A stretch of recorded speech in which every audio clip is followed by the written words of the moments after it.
Well, it's Friday, ladies and gentlemen. End of the week is here. I hope that you are doing well and have had a pretty decent week this week. We're going to have fun. We're going to open up the lines. We're going to drop some links. Y'all can call in. We can have conversations. Let's keep it going because that's what we're about, guys. Every once in a while, one of my friends encourages me by. I should have just stopped there. um, and the encouragements are just that. But and the wording is that, hey man, like we really enjoy the conversations that happen on your broadcasts, and I enjoy them. I thoroughly enjoy them as well, guys. Um, even the ones that don't have to do anything with God. I genuinely enjoy the sort of conversations we have on this YouTube channel because I also see that the conversations we have and the way we get to know each other and the way we have gotten to know each other over the last year or so, or year plus for most of you guys, it's been the last year. That's what YouTube analytics tells me essentially. This channel is more than doubled in size over the last year, which is great. But we've become friends. We've become friends. We are in various places on the planet, but yet we've become friends. We interact with each other over Discord. So if you're not in the Discord conversation and chat, make sure you join Discord. We have fun conversations over there.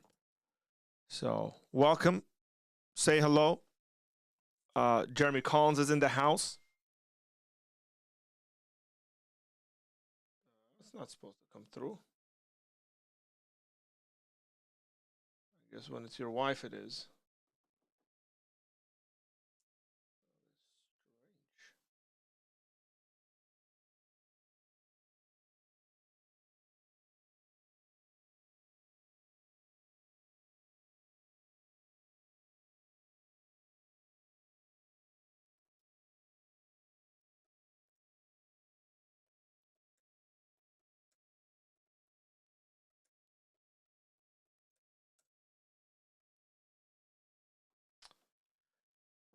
Okay, so yeah,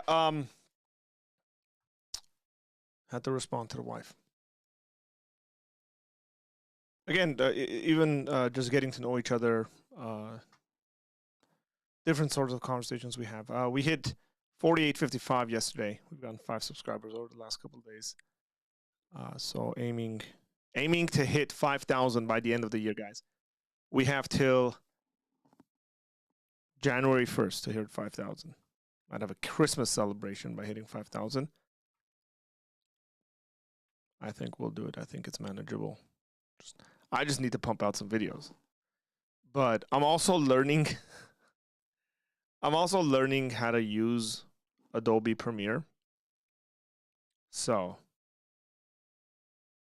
I used it in 2008. I used Photoshop even further back than that. So we recently, like I mentioned, someone has graciously bought us the entire Adobe Cloud package. And so I'm trying to figure out how to use it and also at the same time create thumbnails and also at the same time edit videos and to see what works and what doesn't work. So, but we'll be pumping out some videos soon. October the 18th, we lost 2 subscribers, and then we gained 2 subscribers on October the 19th. That's interesting. We're usually not losing subscribers, but every time we do, it's like 2. We lose 2, and then we gain it back. Yay! Hit that like button, folks. Hit that like button. Where are we? I was gonna check something here. Subscribers. Let's last 365 days, years almost. Let's do since I'm doing since the beginning of the year. So that's 01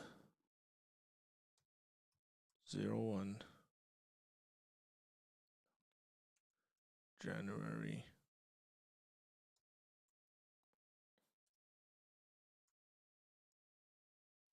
So January 1, 2023 till October 19th, 2023, we've gotten 1.4, so 1,400. Okay, so I was wrong on that. Last 365 days, we're at 1.9, so there's 500 person difference there. Okay, with that said, David, what's going on? Jeremy, Keanu, what's up? Hi, on fire for Jesus.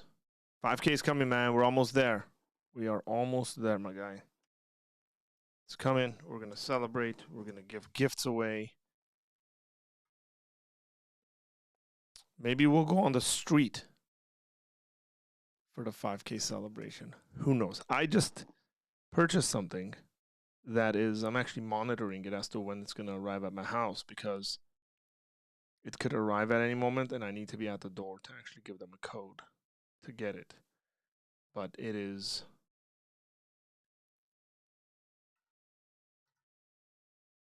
basically this cute guy, but the receiver and another one, so I can do interviews with people. So this is the Rode, this is the Rode Wireless Me. Really tiny, cute microphone. You know, you've seen people maybe without the fuzzy thing. I like the fuzzy thing. I put it on. It makes it look more like a microphone. But waiting for that to arrive so that when we're on the road,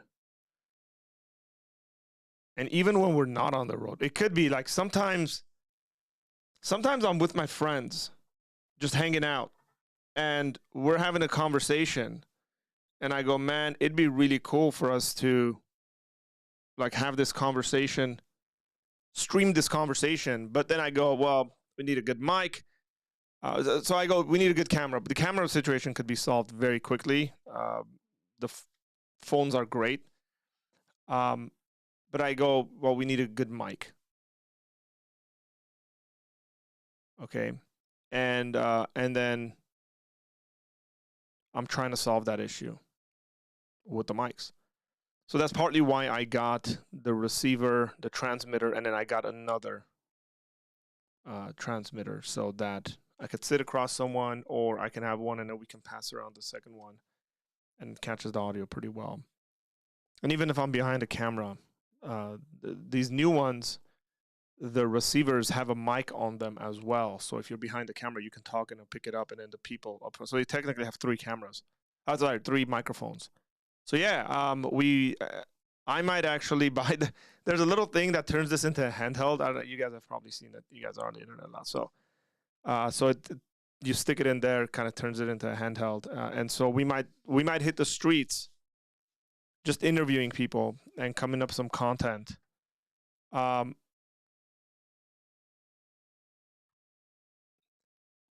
Jeremy says content quality is greater than video audio quality. I agree, but the YouTube gurus I've listened to, and I trust them quite a bit, your audio quality matters a lot more than your video quality. People will not listen to you. They won't watch your stuff if your audio quality is bad. So you always want to have good audio for anybody who's thinking about developing stuff. So says Rode is waiting for Apple to update they're having some issues. It seems like the issue is specifically with a Mac. I'm not sure. So it might be with the Mac and not the phones. We'll see. When they arrive, I'll test them. I'll see what's going on.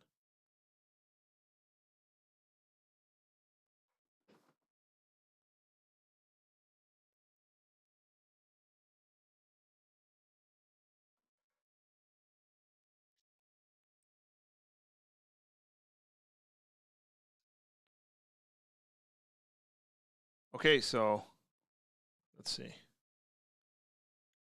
I'm also in the Discord chat now.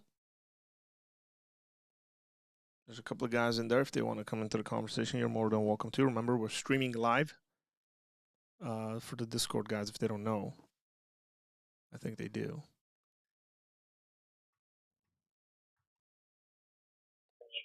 Yep.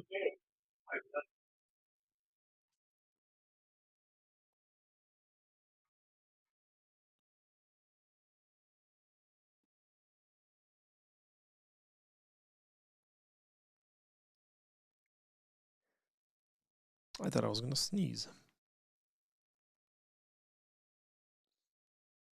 So getting a lot of really cool stuff arranged properly, so we can take our channel to another level, to a different place. Not to the next level, not to whatever. I'm not making random promises, but you always want things to be quality. At least I do.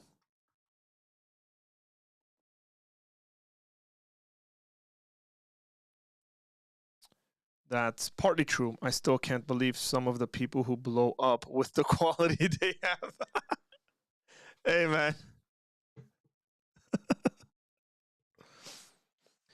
Uh, yeah. I can't believe that you get people who don't know what they're talking about blow up.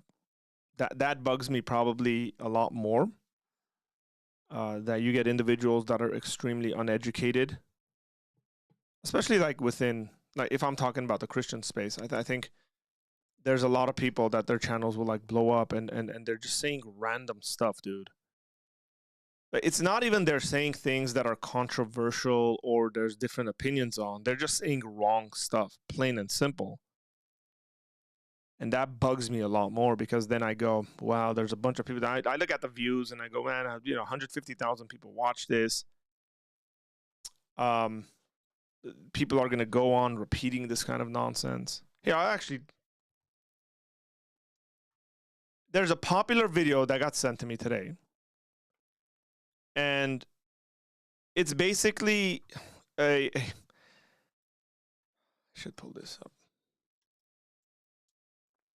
I'm sure you guys have seen it. Like I've never heard this in all the years of education and all that stuff, that the name Yahweh, Jehovah, however you want to go about that, the reason why it's the way it is because it's like breathing in and out. Jeremy, have you heard this? Like I've never heard any Hebrew scholar make this argument. And so I have people sending me these messages saying, "Hey, what do you think about this?" No, it's just nonsense. But then you look at it, and it's people continuously um,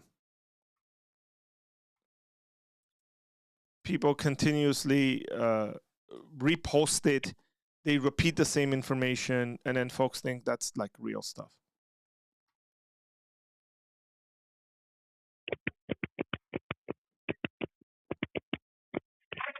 Jerome, you're smacking your guys. Please, with the background noise. Like sorry, but you guys are in my ears, so every little screech and whatever is really bugs me.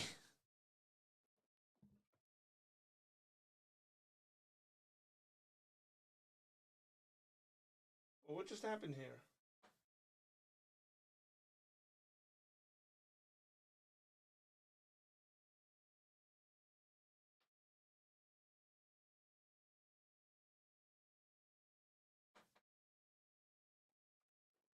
I use video AI for my shorts creation, and they just updated.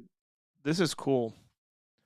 So they're actually telling you like who do you want to create videos for: Facebook, Instagram, YouTube, and you can, I think, upload it straight from there.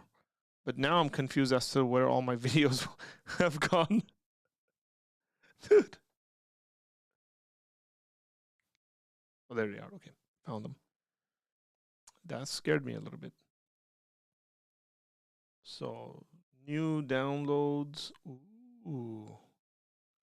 Well, hey man, this site, this company, Video AI, like they do stuff right.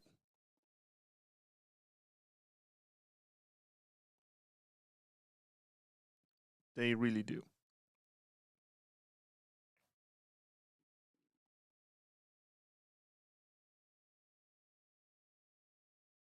Very happy with them.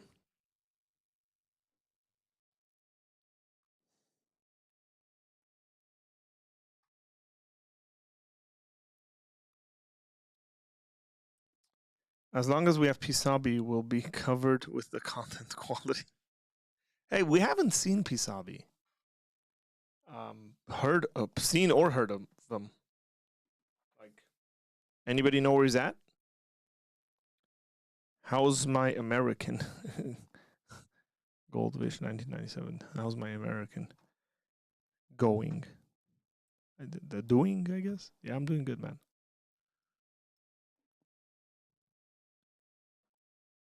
Seriously, but Pisabi has yeah, I haven't heard from him. I don't know where he's at. I hope he's okay, especially considering the whole situation happening in the Middle East. Iran's got, sort of kind of involved in that stuff. So just, stay safe, Pisabi.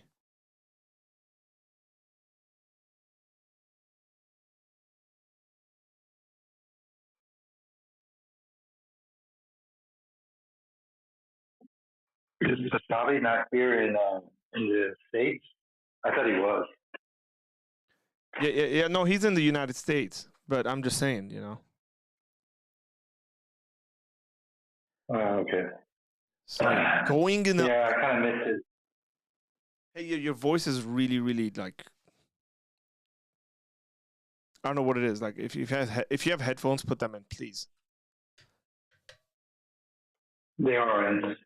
They're in. I guess they're bad headphones. Yeah, Oh, okay. I'm guessing they're bad. Then take them out.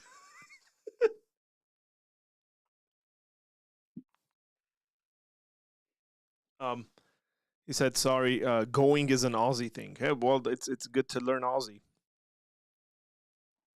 Is that better? Oh yes, thank you. Wow, dude. I guess those headphones are bad. Thank you. That was. It's just when you have constant monitoring going on in your ears. It starts affecting you, like little noises and stuff. It's just extremely loud in my ears. We need that guy. We need Pasabi, Mr. Apologetic. I miss that. Oh yeah, because I haven't been called Mr. Apologetic for a while, and that's coming, by the way. That shirt's coming. You're making a shirt. Yeah, we're gonna make a shirt that says Mr. Apologetic on it. Oh, maybe he can win that in a random drawing for me as well. Maybe, who knows? I mean, I got the sweatshirt from Pasabi. Correct. Yeah, I'm waiting because the weather is really hot, and I haven't been able to wear my sweater for some time. Oh yeah, you were a sweatshirt guy, weren't you? You always had a sweatshirt on. Yeah, man. When it's cold, man. When it's cold The here. AC, new AC ain't working out for you then? Oh, my AC is great. This AC unit that we bought was lifesaver, man. Like my life in the studio was not as comfortable as it is now and since the AC. As far as I know, the AC also can function as a heater. I'm not sure. I haven't used it towards those ends. I mean, if it doesn't, we have a heater unit that's noiseless and it does fine. But it does get quite cold here in this office in the winters. So In California? It gets cold or it doesn't get quite? it does. In my office, it gets really cold.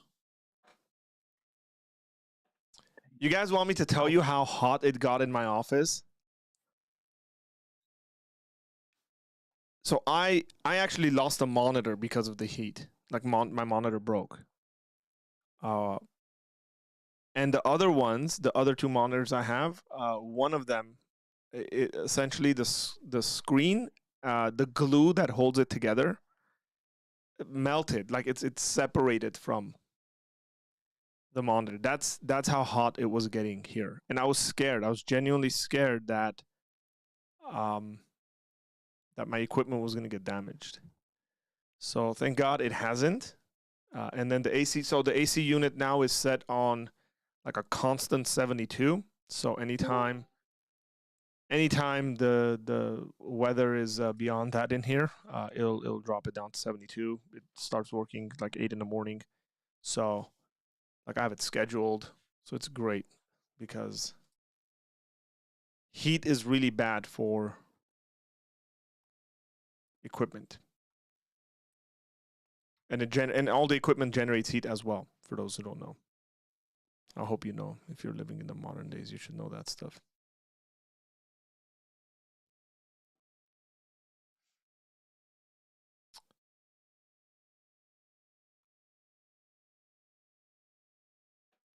Andy Robertson has broken his arm. It seems like, man, it looks like a bad break, but he's gonna need surgery for it. That's some Liverpool news coming your way, folks. And that happened during the Scotland game. Go pick up Samikas. Yeah, I mean, he wasn't on my team, so but I mean, I'm a Liverpool fan. Andy Roberts is a constant, consistent player for us, so it's sad. And as someone who's broken his arm and was and broke it really bad, so I'm guessing he'll be out for like 3 months. If there's surgery, it's 3 months plus. Yep, probably. Yeah. Hey, at least Jerome gets to go see him tomorrow. Well, not him, but Liverpool. Yeah, well, hopefully Jerome will see Liverpool win 5-0 tomorrow. And imagine Liverpool beats Everton 5-0. I won't let my friends forget it.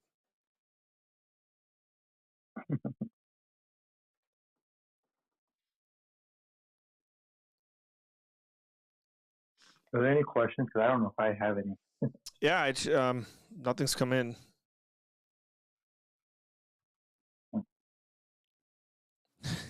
Jerome said, "Why are we receiving press conference news?" Because it's important for those who are in the Apologia Center Fantasy League. They just have just a little bit of time to change their teams up to go for tomorrow. So,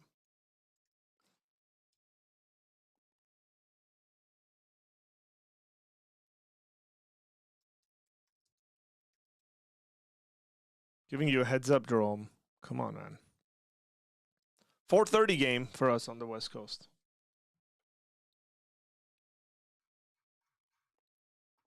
Wake up bright and early. Yeah.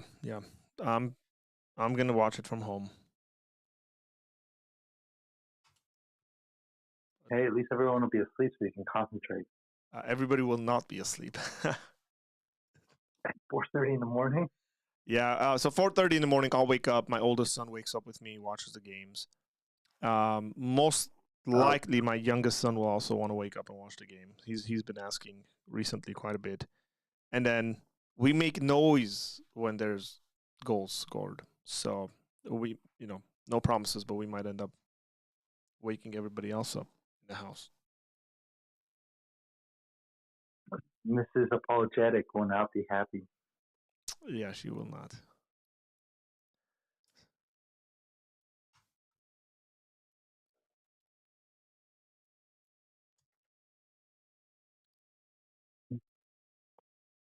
But after being married for 10 years, she's used to it as well.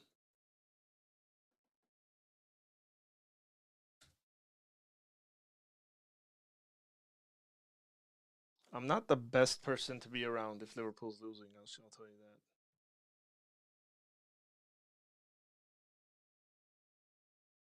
Please don't lose tomorrow. Then. No, they can't lose, especially to Everton. No.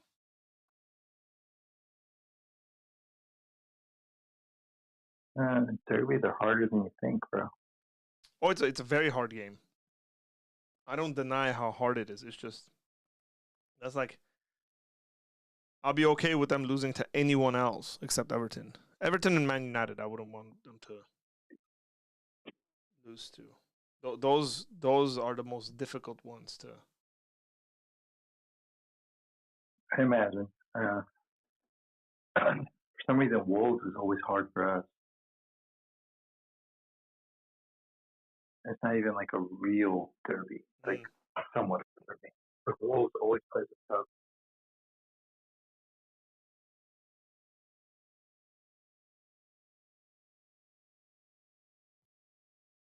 No questions yet? No, nothing's coming. I guess it's Friday. People are like, you know. I'm trying to think of something to talk about, but I have nothing.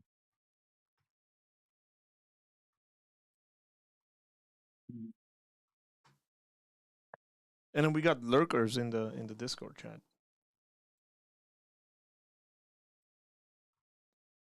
So I'm curious to know is how Jerome is watching this. So I'm guessing he's got YouTube on mute and he's listening on Discord.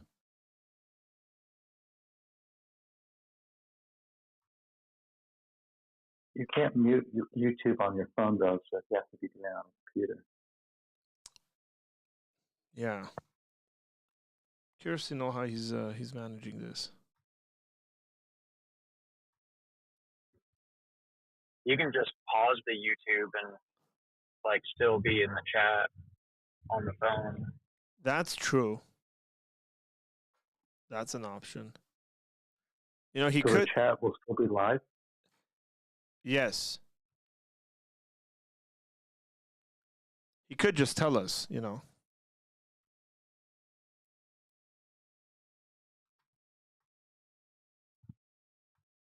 Well, earlier when he was hot micing, I was hearing like controller sounds, so he's probably like playing Smash. Dude, that's pretty intense multitasking. On Discord, YouTube, you're playing video games. Sounds like Jerome. We might have to do an intervention. This is a sickness of the highest order. Yeah.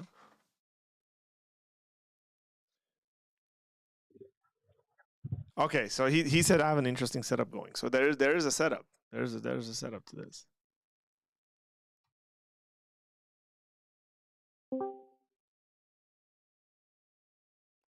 So he's not playing.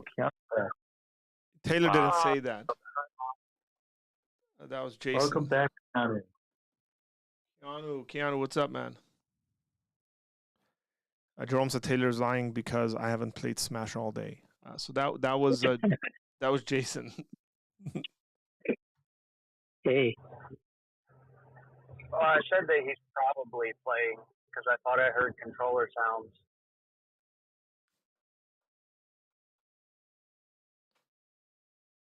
Okay.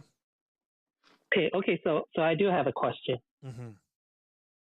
So let's say a child talks back to his parents, right? Uh-huh. What is the appropriate punishment for something like that? Are you asking me like whether the Bible has a prescription for a child talking back to his parents? No. Oh, you're just telling, like, you're just asking me, like, yeah, if my kid talks back to me. Yeah. Well, I suppose it matters what they're talking back on. I sort of, you know, it's kind of crazy. There's things that I sort of want my kids to talk back in a like present an argument, right? Like kind of be like, well, you know, Dad, I don't agree with that or whatever. Like there's a difference between the child talking back and you're like, hey, go clean your room, and your kid turns around to you and says, shut up, don't tell me what to do. That's talking back. That's very, very different as opposed to other forms of talking back. And it could be they just displeased and stuff. Yeah, it really depends. It's really subjective, exactly. So, for like in Confucianism, I believe it should never be okay to talk back to the parents. So, but let's just say it is a really bad. Did you say in Confucianism? Yeah, that makes sense. I mean, right. Yeah, but let's just say it is a bad situation where the child is out of line. Like they're just yelling at the parents for no reason. How old is the child? Yeah. I also agree. So, is there something that would you consider that a sin? Would I consider it a sin? No, I wouldn't consider it a sin. Okay. Not necessarily. Mhm. So I would consider all forms of like willful rebellion to be a sin. Mhm. But again, then we have like justified rebellion and unjustified rebellion. So I'll give you real life examples that I've dealt with in the church. Like I know folks who've become Christians, and then their parents were asking them to do wrong or illegal stuff, right? And these were Mhm. high school aged, a little bit above high school. So we're looking at 17 to like 22-year-olds. And Mhm. so if a child talks back to a parent in that sense and is rebellious and says, Dad, Mom, you know what my convictions are. I don't do those things. Please stop asking me to do those things. That's rebellious from the perspective of the parents because they don't agree with those morals in X, Y, and Z. But I think that's justified rebellion, right? So that's rebellion against doing injustice and wrong things, and that's completely fine. Again, as opposed to you telling your 9-year-old to clean their room, or a 15-year-old, you tell them, hey, I want you to be back home by 8 p.m., let's just say. And your 15-year-old doesn't come home till it's 11, never answers your calls or your texts. And so I would want to know kind of what the situation is, what we're talking about. Because if you say like, is it all a rebellion? Is it all a sin? I would say not necessarily. Rebellion itself, I would say, in the general way we use it, I could consider a sin. But just talking back to your parents, I wouldn't necessarily say is always a rebellious attitude. Mhm. Well, I'm trying to go down the line of understanding, because yesterday you said capital punishment is justifiable. I think so too. I'm okay with it. I'm completely okay with capital punishment. In fact, if we're able to even prove without a doubt, 100%, that the criminal is guilty, I'm okay with a lot of capital punishment put to death of a lot of different type of people who does a lot of different type of crimes. Mm-hmm. But that's subjective, though. What's subjective? How I perceive it, how I feel, who should receive capital punishment. So, in my worldview, and if people don't know, I'm an atheist. I see it as it being societal. What society tells me what's okay and what's not okay for capital punishment. And even though I'm okay with it, maybe if I grew up in a different society, I wouldn't be okay with it. Yeah, I don't necessarily disagree with you. Uh-huh. But that doesn't make it right or wrong. I think societies could actually have incorrect understandings of justice. And I mean that like on both extremes. Exactly. So say somebody kills 20 people, cold-blooded, there's videotape evidence, the guy goes into an office building and shoots 20 people, right? Mm-hmm. There are societies, I think, that I could be wrong here, but as far as I know, most European countries, like the maximum jail sentence is 20 years. They don't even have life imprisonment. So I actually think that's an unjust punishment for what that person did. I actually think that could potentially even be an incentive for people to do heinous crimes like that because it's worth it for them. Say radicalized individuals into any ideology, okay? So say they're radicalized enough against whatever, a segment of the population, and they go, wait, I can go in there and get rid of like 40 of these people, and then the max they're going to make me give up 20 years of my life. That seems like it's worth it for me. And then they go do that. So it could be an incentive. The lack of seriousness of the punishment could be an incentive for someone to act that way. But also the other end could be unjust as well, right? So, so in Iran, you could be whipped for like being out too late with the opposite sex that is not for if you're a woman that is not your brother or your father or your like fiance or husband. Okay, so I would say that's an unjust. That's on the other But end. that's It's too But heavy-handed. that's the thing, though. We're only saying it's just or unjust because of our subjective worldview. No, that's not true because we have an understanding of fairness. You can very reasonably explain what fairness would look like. How so? Okay. So yeah. Here's the way we would go about it.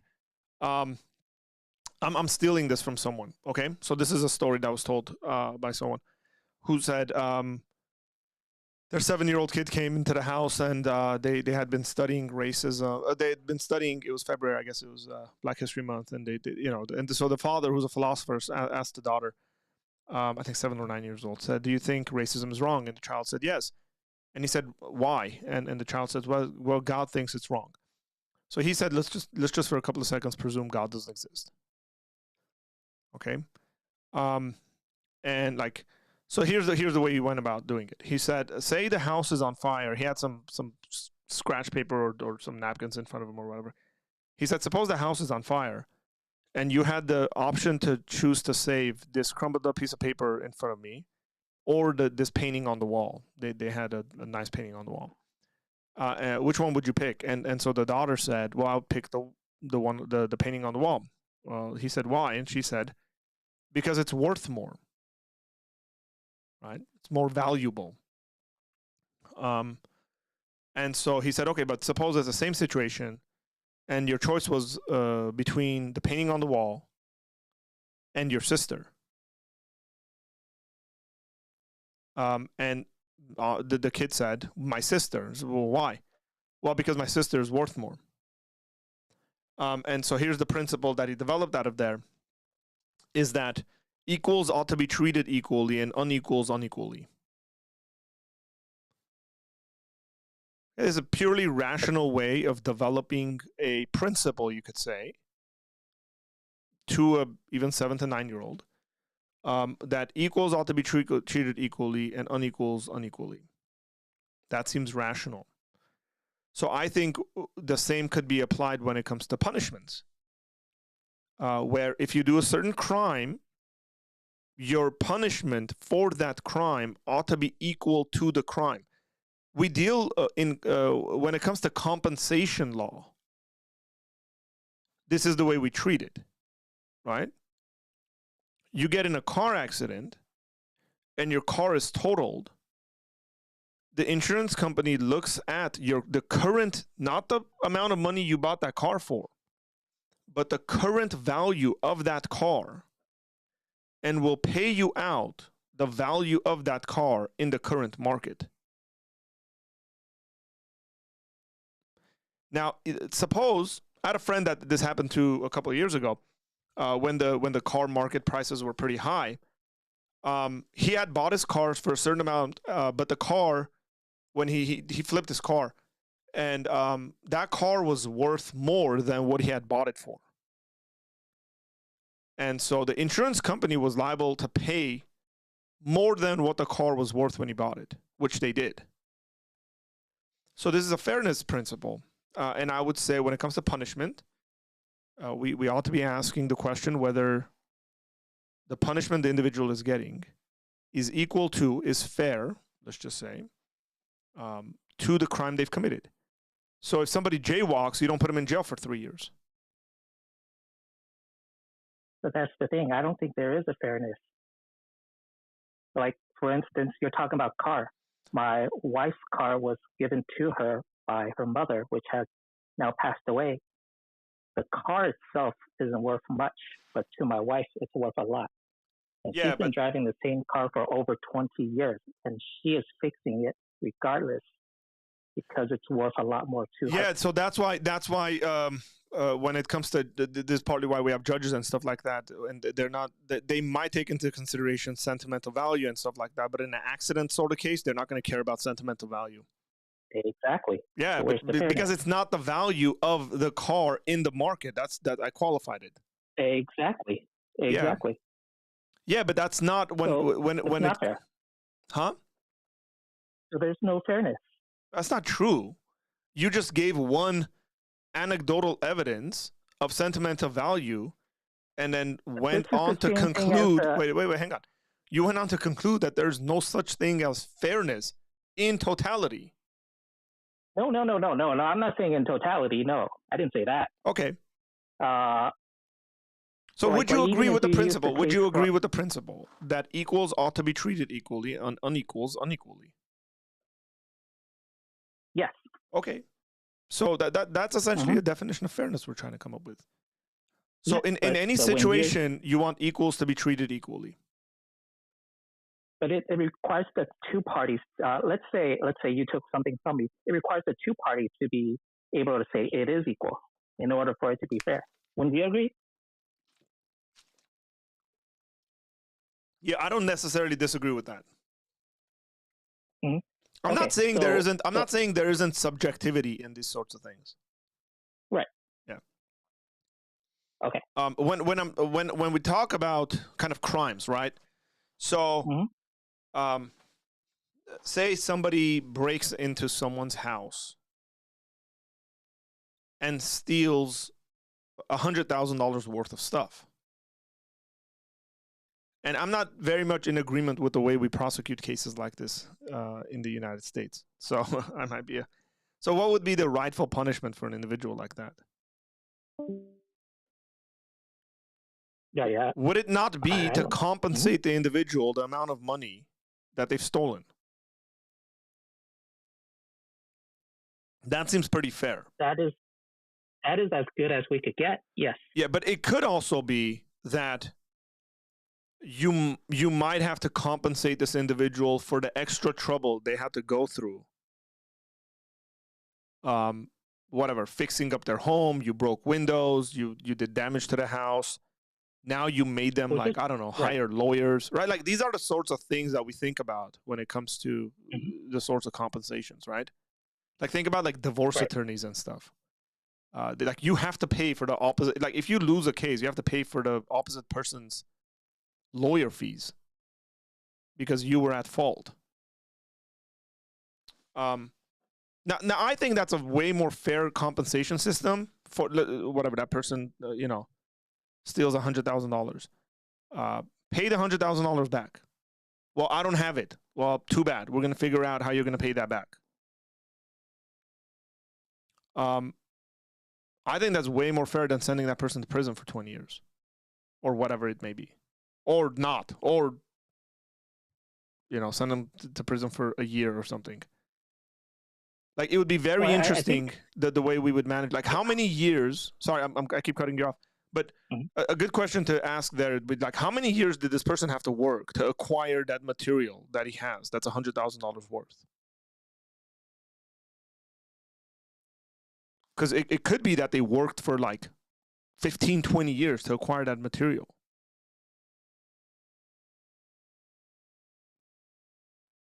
So... I think you can come up with the principle of fairness. We just say justice in that kind of a sense. I'm not sure whether we always do. In the U.S., there's like civil cases for when you talk about money compensation. And then the max you can take someone to court for is $10,000 in a civil. No, that's not true. I'm pretty sure that's true. That's without. Well, maybe that's in California. I'm not sure. Yeah. $10,000 is like without any. I'll tell you. I'll tell you this. The reason why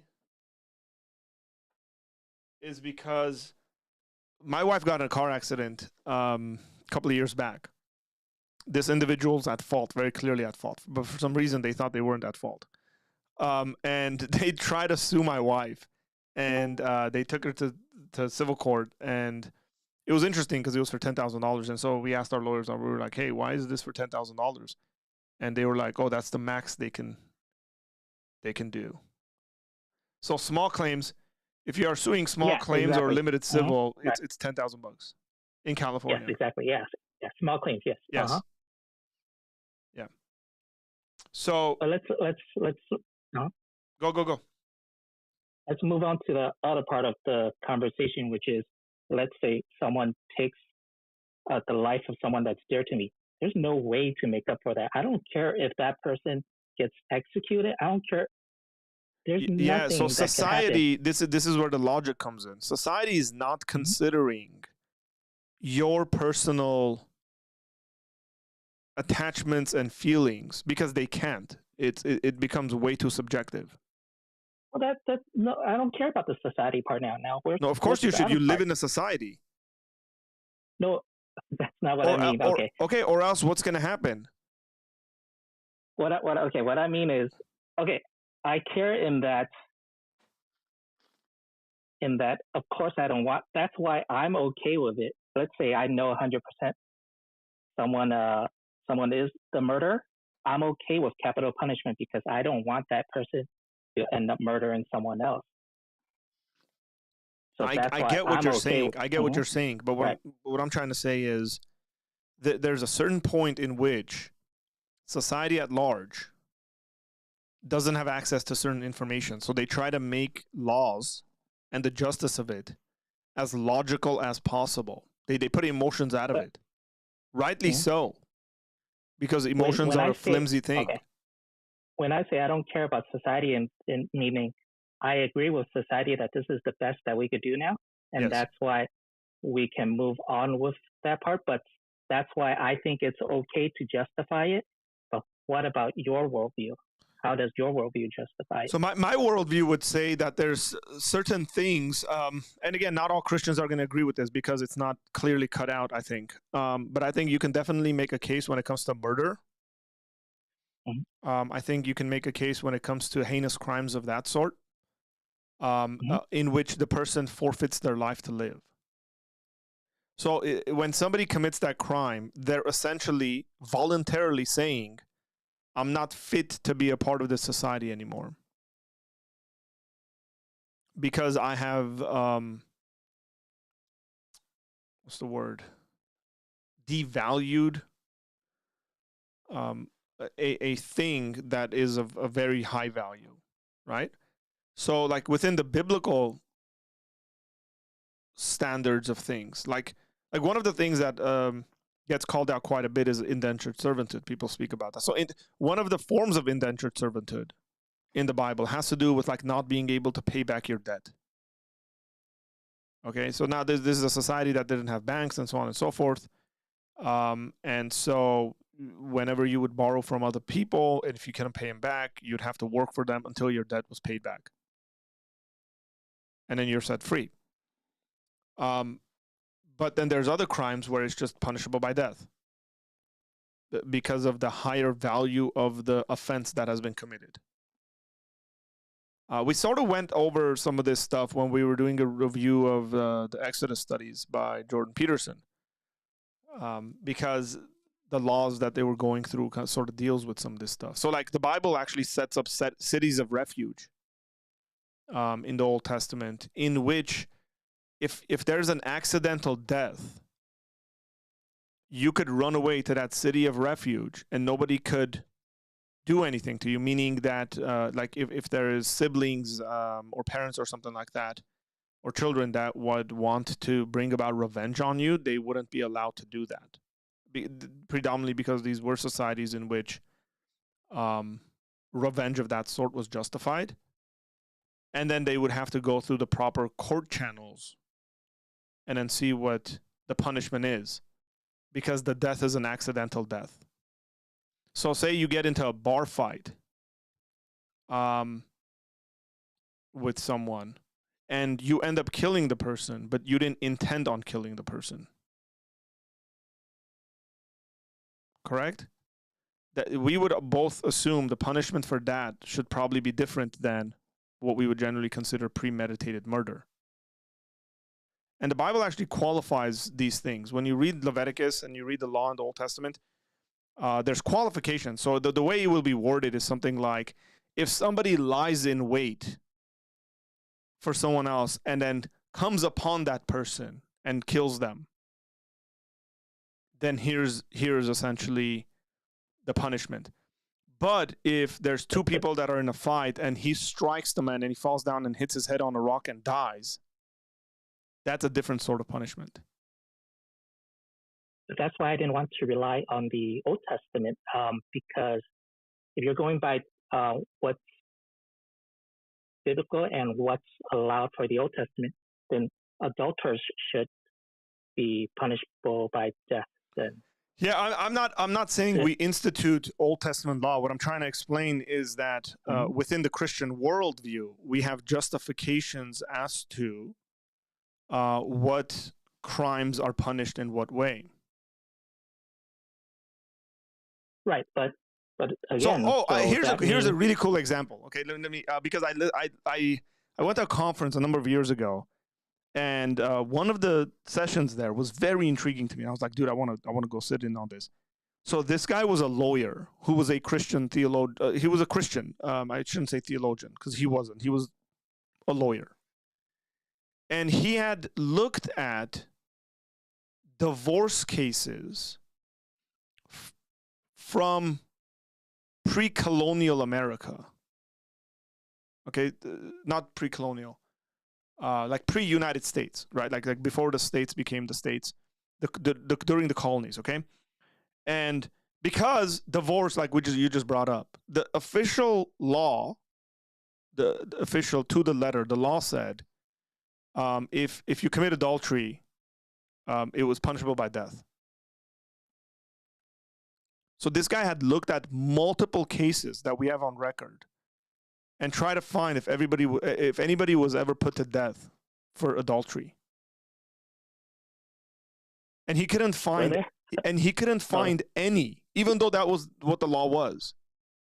Mm-hmm. It was very, very interesting, man. So most of the time, it came down to some kind of a financial compensation. He actually found a case in which the woman had gotten pregnant. She cheated on her husband. Like it's sort of like funny because because like there's testimonial evidence and stuff like that, and it'll be like, oh, we saw this woman come out of the barn with another man. That's the way some of these things were. But there was a case where the woman had ended up getting pregnant from the person that she had cheated on with. And the court essentially went through like a process. They were like, well, the law says she should be punished by death, but she's pregnant. We can't punish her by death because there's an innocent person living in her womb. And then they were like, well, maybe we should beat her. And then they were like, well, we're not going to beat her because there's a person living in her womb that could hurt that person. So they essentially reduced it from that to some kind of a financial compensation to her former husband. But almost all the cases he found had resulted in some kind of a financial compensation. Right, but my point is, in your worldview, it would be justifiable to put her to death, though, no? Not necessarily, no. And why is that? Well, I think that different people will qualify this differently. But I don't think that adultery results in death. So why?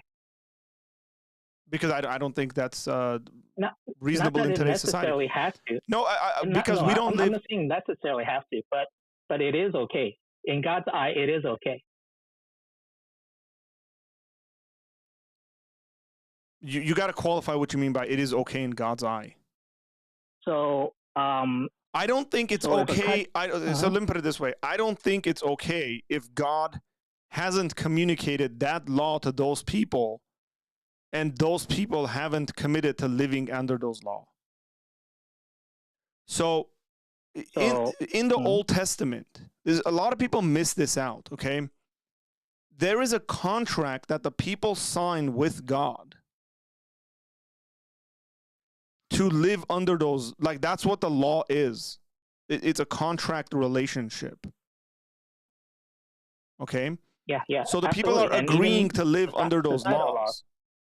Absolutely, I agree. So okay, so it's a revealed law as the people saying, well, yeah, we agree with these things. We're going to live under these conditions. It's sort of like the case that you live in a country where it punishes a certain situation a certain way. Right? Right. And you go, yeah, I want to live under this system. Exactly. Yeah, and in that case, you're agreeing to the laws. You think the laws are actually a good thing. And this is like whatever, like post-enlightenment civil contract philosophy will tell you this. It doesn't matter what it is. So it's the way you word it. I wouldn't necessarily agree, because I think people will mishear what's being said. Or if I were to say yes to it, people would mishear what I'm saying. When you say it's okay in God's eye. And can I try to clarify? Sure. So I think, and I typed this in the side chat here on Discord, but I think, Keanu, are you saying something like it's not objectively bad in the Christian worldview to execute a woman for adultery? Exactly. So not that you necessarily have to, but it's not objectively bad. Exactly. Would you think it's objectively bad? I would. Why? I mean, because it's subjective. It's not an objective matter. So so let's look at the objectivity of it. Okay. Right. She's made a I would agree with covenant. you. Yeah. She's ruined someone's I life. would agree with you. Let's just put it that way, right? No, yeah. So I agree with you. If I lived in a society where it says that if you commit adultery, you should be put to death. If I lived in that society, I would have to go by that. So I agree with that objectivity part. Yes. Yeah. Let's also consider what the purpose of civil laws are versus what the purpose of moral laws are. Okay. I should also say that like ethics is not my favorite subject to deal with. I actually think it's very difficult. Not mine too. Yeah, it's Not very difficult. Ethics is extremely difficult within philosophy to deal with. Sorry to bring this up then. What was that? Sorry to bring this up, because it's not my favorite too. Yeah, I mean, but we have to deal with it because it's, we function and live in that setting. Yeah. Exactly. So I just want to understand your side more. Sure. Yeah. I don't have an issue saying that a great deal of things are subjective. I don't have an issue saying that a great deal of things that people can just agree on. Mm-hmm. And I don't even have an issue saying that there's things that I would generally consider to be immoral. I'm not sure whether the legal stuff should always follow morality. Let me say that as well. So it is morally, say, wrong. What's an example I should give here?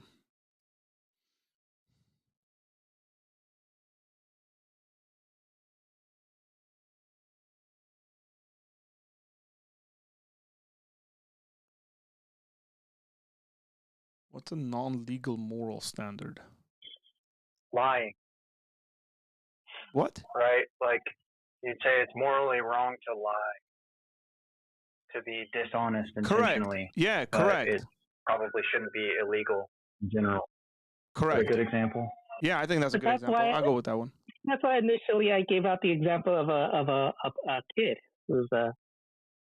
Yeah, but I think that's okay. That's tying back to that. Sure, that's fine. Yeah, that works.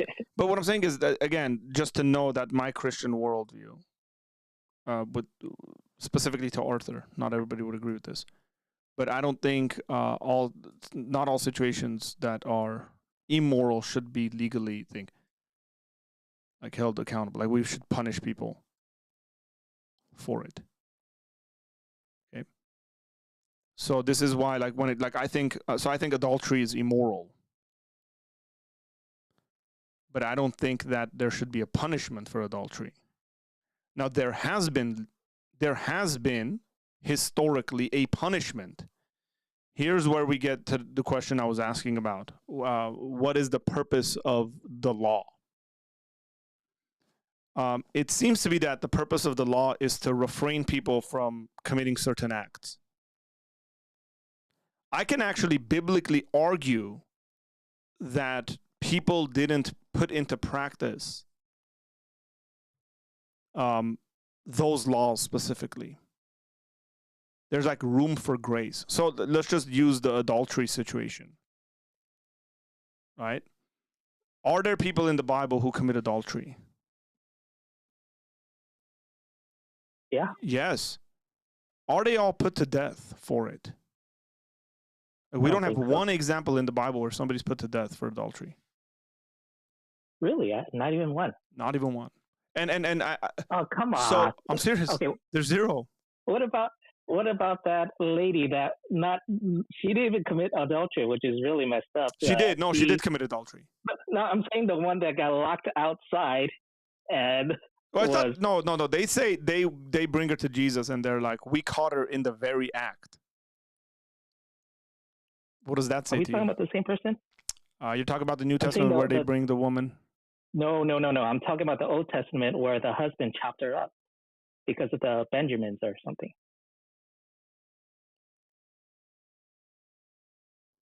The situation where the guy chops someone up. Chop up the concubine, not the wife. He had a concubine which he locked outside to be. So there's one situation where the guy killed. There's one situation where the guy chopped off his own daughter. You might be confusing two different stories. Yeah. No, Keanu's talking about the story. It's really similar to like the Sodom and Gomorrah story, right? The one where there's like a big mob at the guy's door. Mm-hmm. Yeah, that one. Oh, where they do that to her. They like rape her and stuff, and then yes, correct. Well, yeah, I'm not very familiar with it. I wonder whether they kill her and then he chops her off and sends her to all different places and riles up an army to go after the Benjamites. No, I think it says that she was still alive. Yeah, she might be. But again, that's not what the law is what I'm trying to say. The reason why he does that is he cuts her up, he sends her body parts to the other tribes to rile up an army to come and go to war against that other tribe because of what they've done. But what I'm saying is, like, there's nothing in the law that says that's the way they should act. That's a narrative. That person does that.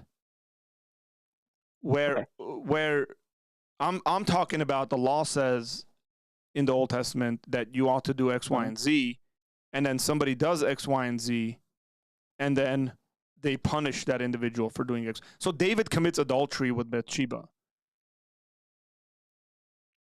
Right? His rightful punishment according to the law should be death. But he's not put to death. And he's confronted about it. They know about it. Yeah. Right. I don't know. This is contentious because did he commit adultery? He did. Very clearly he committed adultery. Now, we could say they're being inconsistent or whatever. I'm just trying to state that you don't get a case in which those laws are put into practice in the way it's put then. And here's, there's quite a bit of rabbinic conversation about this, quite a bit of even Christian conversations about this. Sorry to interrupt, but it's Judges 1929. Judges what? In case you were interested. I think that's right. 1929, I believe. Hang on, let me just pull this up. Yeah, one of the things is the times of the judges are really weird. You said the Judges 19, right? It's Judges 19. Yeah, it's the concubine of the Levite. Yep. Yeah. Yep. Again, that is not what the law is what I'm trying to say. I'm specifically trying to talk about the law. And the reason why I brought this up is because I think the law is there generally to keep people at bay from doing various things. It's to keep order in society. That's one of the main reasons for law. For sure. Like, think about like think about the arbitrary nature of sorts towards speeding laws. Like, how fast I don't know. I don't know how fast kind of the speeding laws are where you guys live. Right. So on the freeways in California, we can drive 65 miles an hour, right?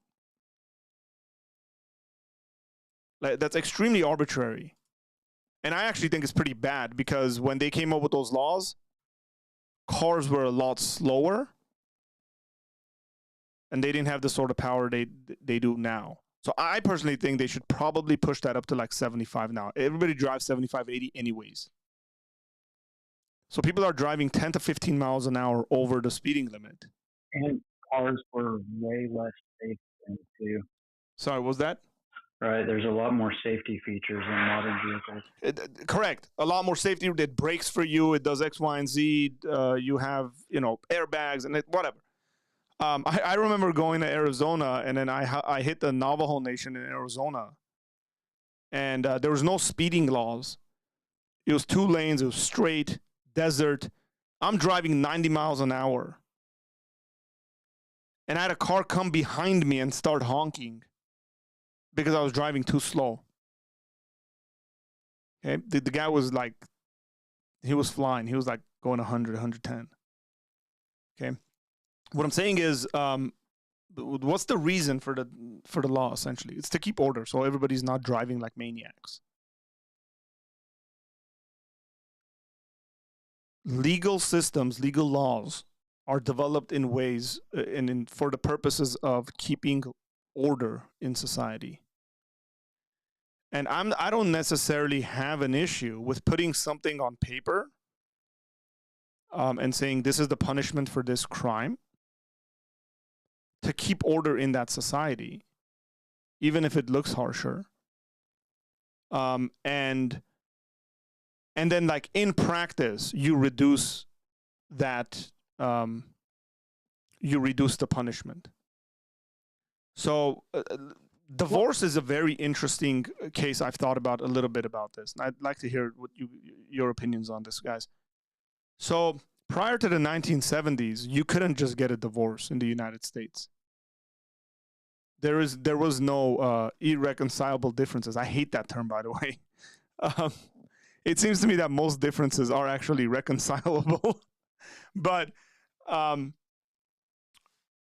we come up with so if you were going to divorce your spouse, you needed actual evidence that they were being unfaithful. And I think unfaithfulness, you could expand unfaithfulness to include things like abuse. So if your spouse is beating you physically, they're being unfaithful to you. They're not doing the job they should be doing, because faithfulness implies caring for you, so on and so forth. So they're abusing that. We change our laws in the United States. Do you guys think, generally speaking, has that been better for our society or worse?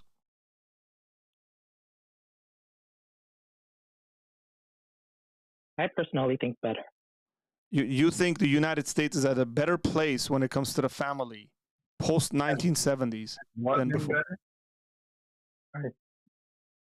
I don't know what it was like back then, though. But yeah, exactly. We don't really have statistics on domestic abuse or things like that.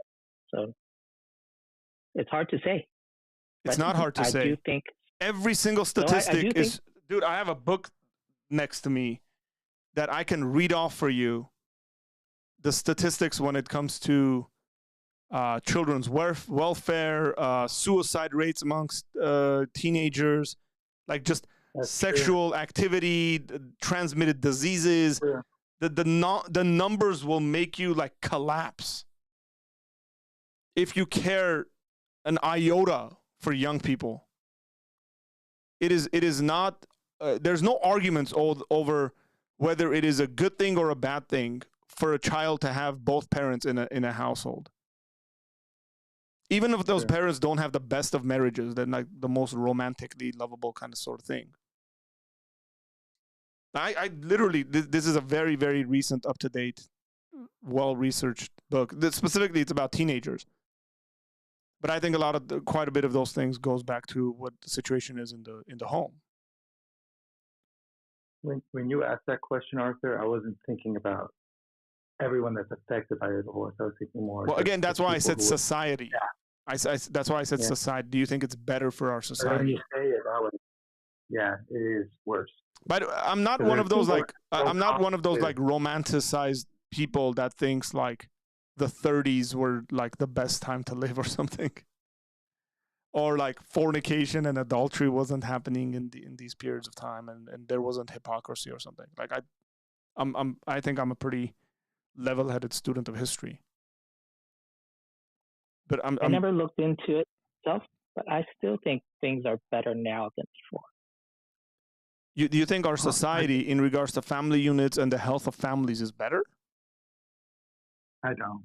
I think all the statistics would argue against you.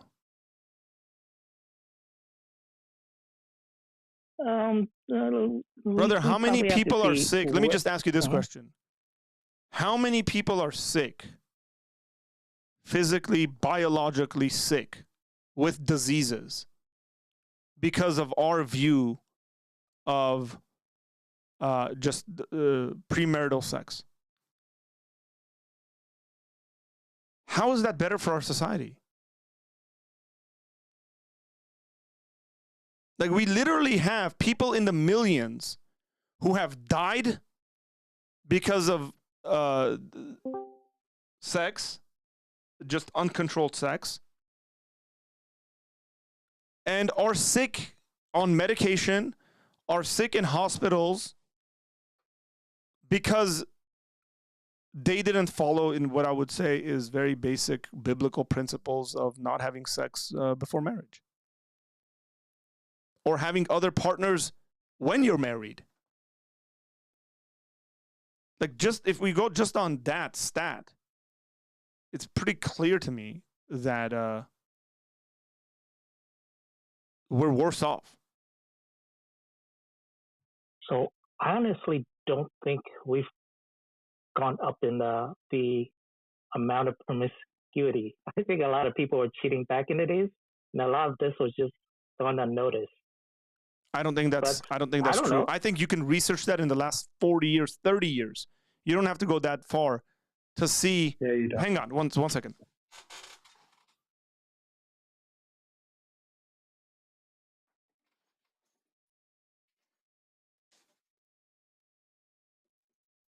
I think you guys can talk. I'm trying to grab a book. Oh, you're trying to grab a book.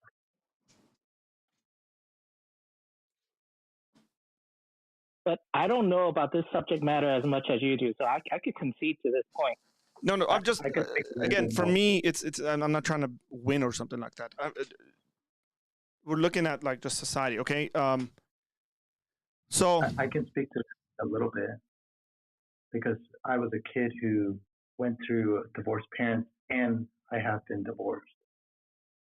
And in both instances, it's the kids who have suffered more than anyone. I remember as a kid, it was very, very difficult. I had depression. I had parents pulling me each and every way, emotional abuse, growing up, feeling sorry for the other parent, 100% harder than most kids, and they never could understand what I was going through. And then as my kids, I see it now, especially my daughter, it's very hard to just be like, why can't you guys just be together? And so, I mean, emotionally, psychologically, it's very tolling on the kids. And it leads to a lot of other societal issues that come from it. Like, I know I got heavy into drinking and drugs just to kind of like pull it out. I hope the same for my kids. I'm raising them the best I can to not go that way. Thanks for sharing that, man. Let me read this. This is a CDC study. A CDC study states that 25% of 14 to 19-year-old adolescent girls have at least one of the more common sexually transmitted diseases. That's a quarter. That's 25% of 14 to 19-year-olds. How many 14 to 19-year-olds do you think were having sex say, whatever, in the 1950s in the United States. Not saying they weren't. I'm not saying 14 to 19-year-olds weren't having sex. But generally, there was societal pressure. There was certain laws in place that we've kind of relaxed and stuff like that. Society's relaxed itself, this in the United States, on these things. Even social pressure, like people have kind of made it a norm. It's okay. Like if you're a virgin and you're like 21 years old nowadays, people look at you weird. They think there's something wrong with you. No, there's something wrong with them, not you. Okay, this is a CDC study. Hang on, let me finish this. But so this is 25% of, and this is a CDC study, which means this number is probably much higher. It's just there's things that aren't reported, and it's not in the study, right? So we don't know how it goes on to say, and this study was limited to the reported through CDC channels. So there's no knowing how widespread the danger is and what the rates are when sexual activity ramps up in their 20s. So, and this is adolescent girls. We're not even talking about guys here. In Princeton and Cornell, in a Princeton and Cornell study on self-injury, 1 in 5 college freshman girls and 1 in 7 boys report self-injury. Like, I don't think you could look in a very fair way in the history of at least this country and say, yeah, whatever, like this were the same exact rates in the 1740s or something. These numbers, I think, are very telling when it comes to certain things we've passed, I think, that end up trickling down. For me, I think we can boil a good amount of this down to divorce laws. We can boil a lot of this down when it comes to the way we view fornication and adultery, right? So in the past, if somebody got married, they probably thought a lot harder before getting married, for a number of reasons, as opposed to you get married now, right. A year later, it's not working out. You're like, oh, they don't work out. Let's move on to the next one. Next thing you know, you're 32 years old and you've been married 3-4 times. That's not good with 4 kids. So I never objected that any of the laws in the Bible is meant for creating a worse society. I absolutely agree that everything that they try to put in there is for the betterment of society. So I'm not sure how we even jump to this. Yeah. So okay. So now conclude that with modern society. Well, you're saying it's all subjective. Okay, that's if I'm understanding you right. Am I? Not all. Okay, so I don't know if there's objective morality or not, but okay. So again, that's something you're going to have to look at and defend and stuff like that. My point is, I don't have an issue saying that there's quite a bit of subjectivism and even relativism in the way we have our laws. Like as a Christian, I don't think I am required to believe every single detail of a society's laws need to be objective. Like it need to be like objectively justified in a moral sense or even in a biblical sense. Including the biblical law. What was that? Including? You're saying, yes, including the biblical law. Yeah, no question about it. Oh, wow. Yeah. Because I think the biblical law is subject to or is conditional on the covenant God makes with his people. Right. So there's a subjectivity there. Not all of it. Right? Not all of it. But it's very clear, I think, in the biblical text. Man, why we've been talking about all this that seems like you're... Yeah, so look, Sabbath like law. We're all on the same page. Yeah, so maybe maybe I don't know. Maybe I misunderstood you, or Christians have miscommunicated, or maybe I haven't communicated this properly. Yeah. But No. so like you look at the Old Testament, you get Sabbath law. Mhm. Okay. As a matter of fact, a really good one that people use is male homosexuality.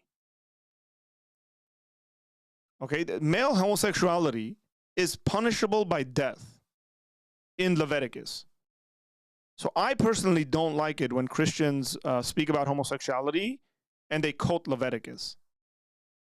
The reason why I don't like it, and I know there's pushback to this, is because it mentions male homosexuality only. Now, some people say, well, if it's mentioning male homosexuality, then the opposite of that is also the case. That's fine. We can have that conversation. But that is a covenantal law. The Sabbath is a covenantal law. And I think that's subjective in regards to their punishments because it's a part of the covenant. This is the way God is ordering the society to be. And it seems to me also that God is a bit malleable with that as well. So the people don't have a king originally in Israel, in the Old Testament. They have judges. They have judges and prophets, and then eventually the people come essentially to God and say, we want a king over us. And then the monarchy starts. And then God says, look, man, this monarchy that's going to come about on you guys is going to be really bad for you. The monarch is going to abuse his powers, but you guys want it, so you're going to get it. So God is even within the text of the Bible, I would say, malleable to it, where he goes, okay, if this is what you guys want, I'll give this to you. So I don't have an issue saying that societal laws could be subjective. Societal laws could be based on objective and subjective sometimes is not the best markers. At times situational, like there's something called situational ethics. At times situational is a bit better, right? Given a certain situation. So think about laws in wartime. Like in any society we live, we realize that if there's extreme disasters and extreme circumstances, things are going to change. So this was actually what the conversation was of. We all just experienced this when it came to COVID. Like if we were listening during that time period, if we were listening to legitimate thinkers on the subject, from any side, the arguments were whether the situation justifies you to tell your populace to stay home and not gather for Christmas. People weren't just randomly doing stuff. I hope not, at least. But the people I was listening to, at least, were trying to say, hey, because the situation is so weird, then we as a society need to be okay with how these laws are going to change. Jerome said, sometimes situational ethics is better is a funny sentence. It is. Where's my little ding thing? No. I forgot my buttons here. There it is.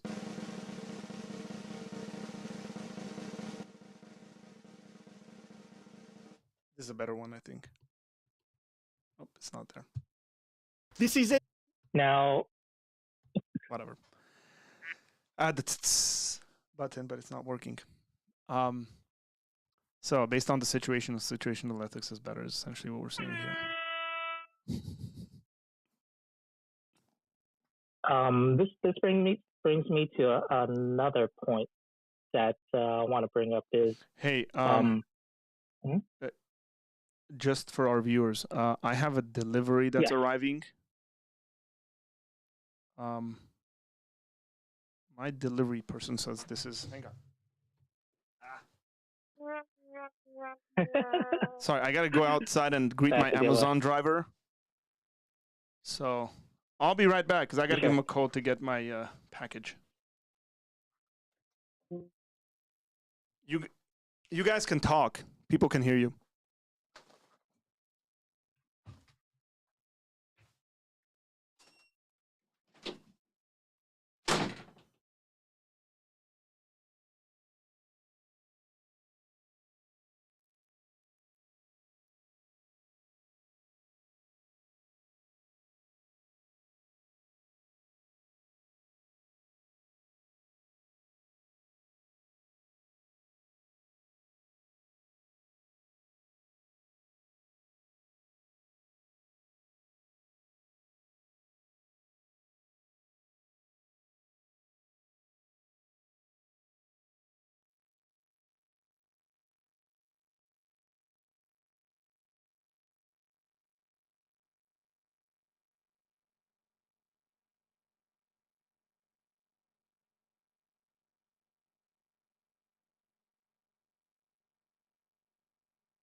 Go away. Another one came. Thank you.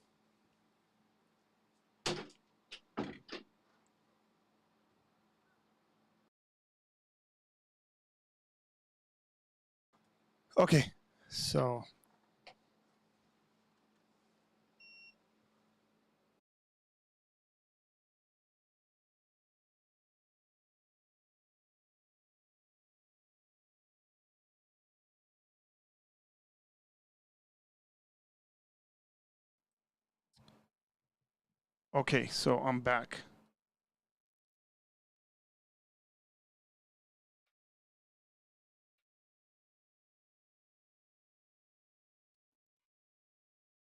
Okay. I'm back. I think my kids are well, I got my package, which is a good thing. But then my kids are playing a practical joke on me, I think. They gave me something.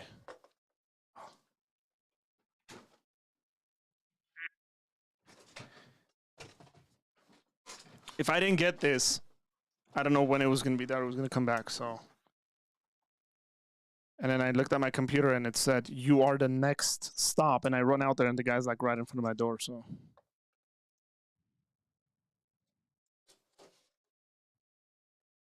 Are you unraveling it right now? I'll open it, but this is what I'm opening right now is a funny. Vahagen, you can't be in here. Nope. Stand right there. What did you guys put in here? We didn't put it.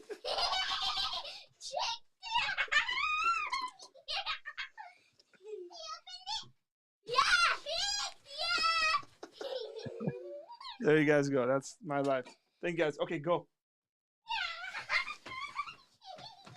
My daughter is a practical joker. She loves practical jokes. She actually got in trouble at school this past week because she tried to do a practical joke.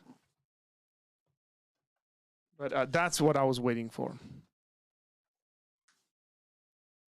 And so yeah, we're gonna open this up. This is the Rode Wireless Me. There's a Rode Wireless Go. There's various things, but this is the Me, which I think is the newer one. It ends up being stream got sabotaged. Who is that? Who's got the buttons? Me. Oh, did That's you like play the legit, other man. earlier too? The wah. Yeah. Yeah, I did that too. Oh, Like, dude, that was you roll perfect. That was perfect timing. Oh, I thought Art did that one. No, that's not me, guys. So Oh, that's funny. so this is the one I bought this one separately because I wanted to have 3 of them because the packaging comes with 2. It comes with a transmitter and a receiver, and they're cute, man. They're small, and then it comes with what is this thing? Oh, it's got a little pouch. I like little pouches. You can store stuff, organize it, and then I think it comes with some wires. There we are. Yep, it comes with. Ooh, that's cool. 2 of these little things for the wind. Not being sponsored by Rode, by the way. And then it comes with these for your camera or your phone. I mean, you really don't need this if you have a USB-C. If you have a newer iPhone, you just go with this, and then they have those converters for if you have an older iPhone. The good question to ask would be whether this, and I think it's possible, whether these will get connected to my Rodecaster. And if they can, that's really cool. Then if they can, I can technically have a panel in here. 2 people sitting. If you guys remember, I'll put it this way. If you guys remember, I had my friend Jacob on who was visiting from Armenia. And his mic was really, really messed up. It was a really good interview, but his mic was not a podcasting mic. And so when I went back and watched that, I was like, man, I can't believe how bad the audio came out for him because, it was coming through like the room and stuff. And then this mic was picking it up and stuff. So we have multiple people in here. Technically, I can turn this off and then just go with these guys, and we'd be fine. And we could even sit further away because those are on. So again, this is an investment for the well-being of this channel and the various things. Whether it's on Instagram and stuff like that, we're going to record, or interviews on the street because I'd like to go on the street and ask people some questions, and then be able to put those things up online. So, yay! I don't know why some of my audio buttons are working and some aren't. So I have enough experience. That works, but there it is. Now it's working. That was weird. I think it had to load. That's the heartbeat. Okay.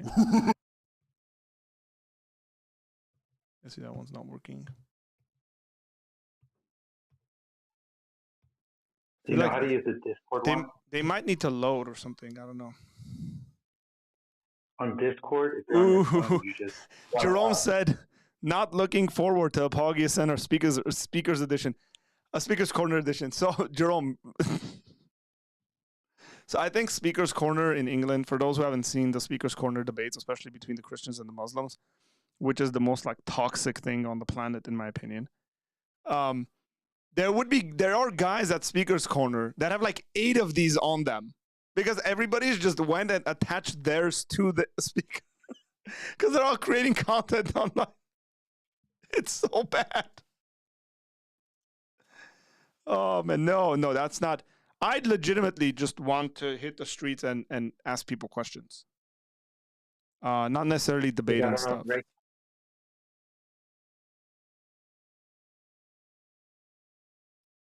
What do you guys think about that? Discord folks, or even in the comment section, go ahead and write your comment. What do you think? Yes, my son wearing his Liverpool kit. My youngest one is always in his Liverpool kit. He's got 2, 3 of them he recycles through. Just wears it every single day. Yeah, bro. If I let him, like he won't change out of it. It's bad. Just turn it inside out. Let me see if these things come charged. They do.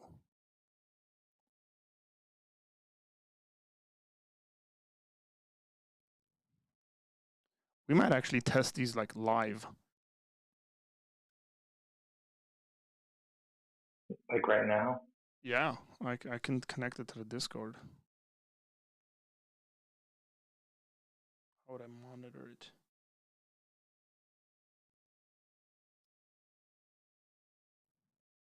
Who's Goldfish?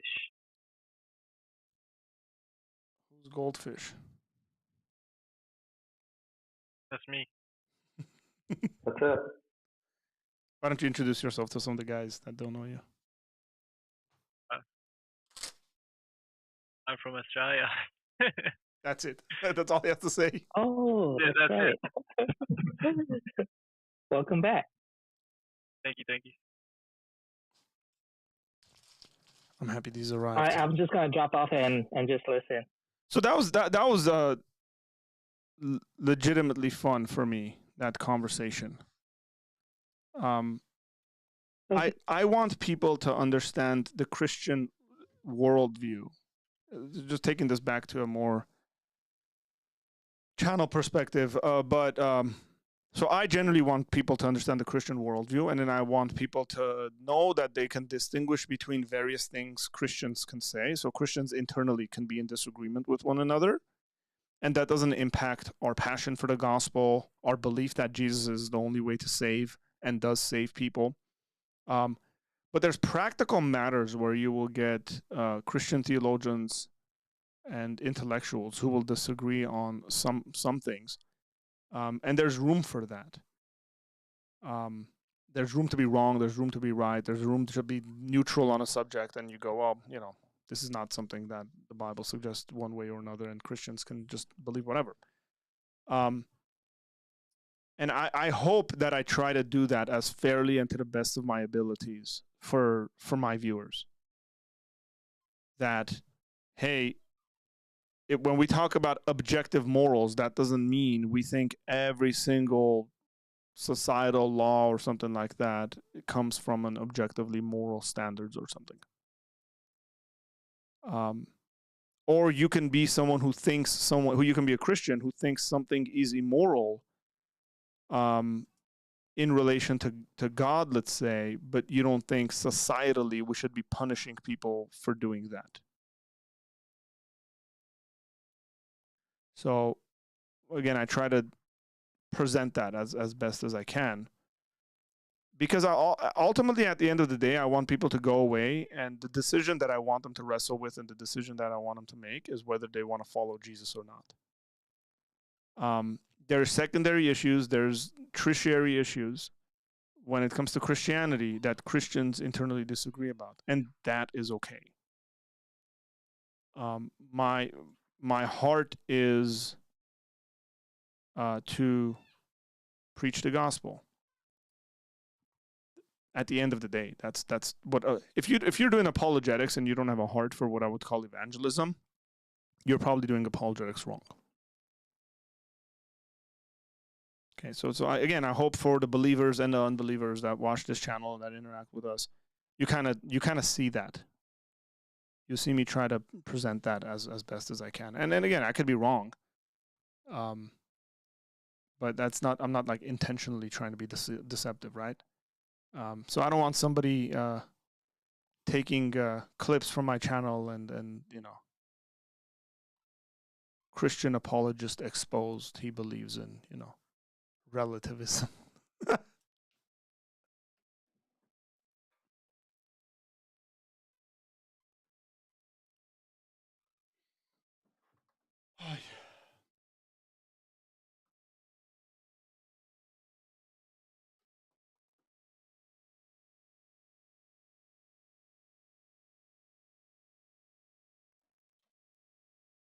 And then there was silence. Jerome can clip it.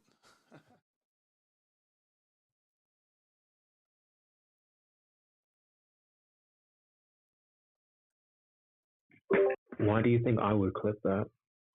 I didn't say that. Keanu said that. So, hey.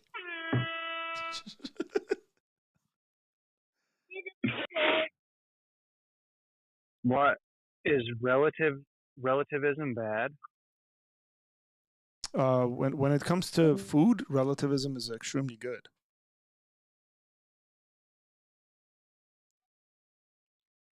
I really like relativism and pluralism when it comes to food, man.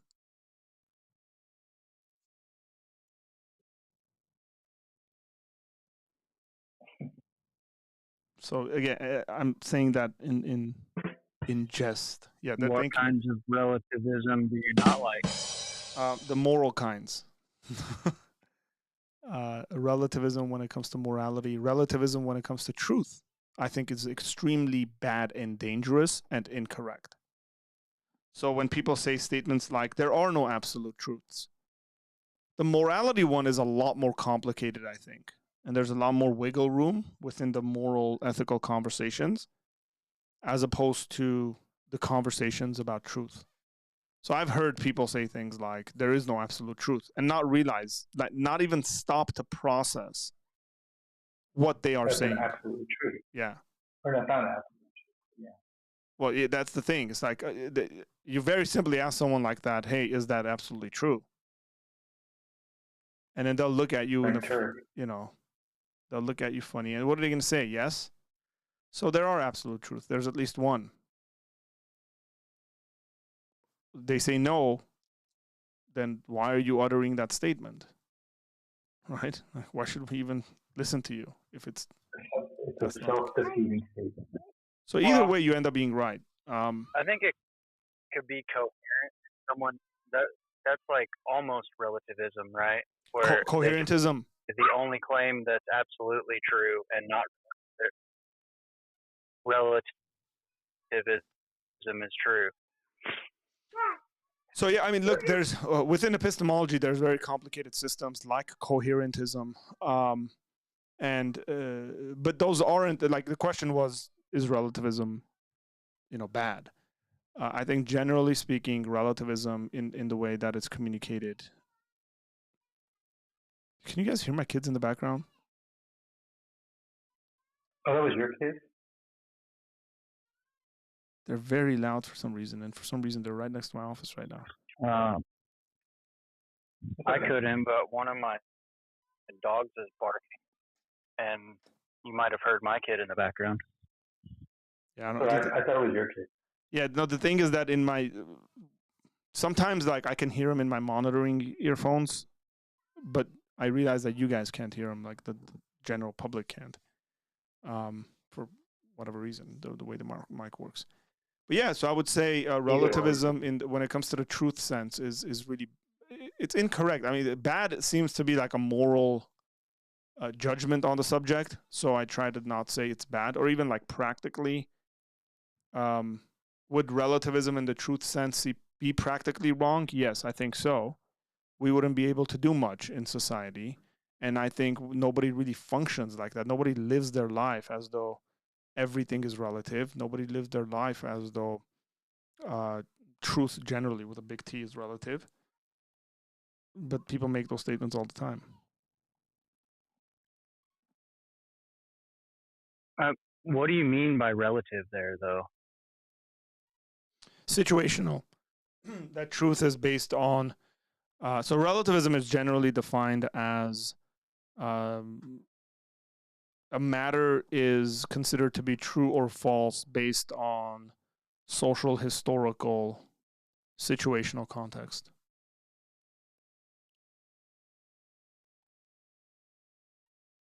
Well, that's like cultural relativism, though, right? Well, again, depends what we're talking about. If we're talking about truth, people still argue for that.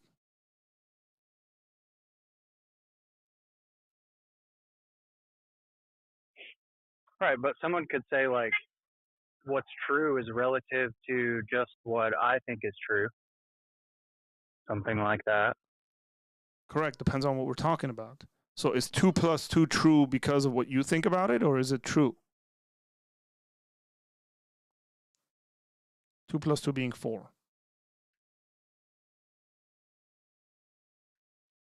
Right? Like, it seems pretty illogical to stand there and say, well, that's so that would based on my depend own on perception. the theory of truth, right? Hmm? Because that would be based on the theory of truth. 'Cause like what you were saying, in epistemology, there's different theories of truth. Like, probably the most popular one is correspondence theory, Correct. and then like coherence and Mhm. pragmatic and different stuff like that. But Yeah, even a pragmatic, I don't know. even a pragmatic approach to that. Mathematical, like logical truths, are a little bit weird, right? Well, I think they're a lot We more kind concrete. of just assume those are true a I'm lot of saying, times. yeah, because without them, you wouldn't be able to function.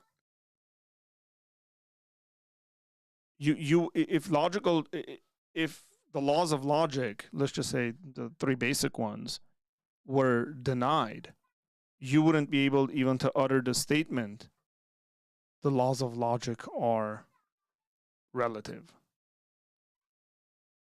Because in the uttering of that proposition, you will be using the laws of logic, and you expect the person in front of you to know exactly what you're talking about.